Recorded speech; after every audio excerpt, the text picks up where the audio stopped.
চাই আগামী দিনে সর্বত্র সনাতনীরা ঐক্যবদ্ধ হোক, সনাতনীরা আমাদের সংস্কৃতি, আমাদের ধর্ম রক্ষার যে কাজ সেটা সবাই মিলে করুন।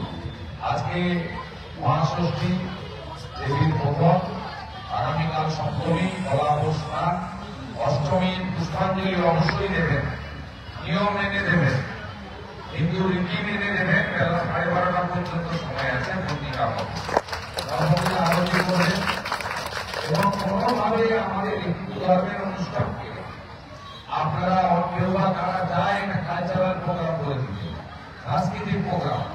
সাংস্কৃতিক প্রোগ্রাম নিয়ে আমাদের আপত্তি নেই, কিন্তু ধর্মের যে রীতিনীতি এটার সঙ্গে সমঝোতা করবেন না। পিতৃপক্ষে হিজাব করে উদ্বোধন এগুলো হিন্দু ধর্মে নেই, তবে এই জিনিসের মধ্যে কোনো হিন্দু যাবেন না। হিন্দুত্ব রক্ষা করার দায়িত্ব প্রত্যেকটা হিন্দু এবং আপনাদের সবাই।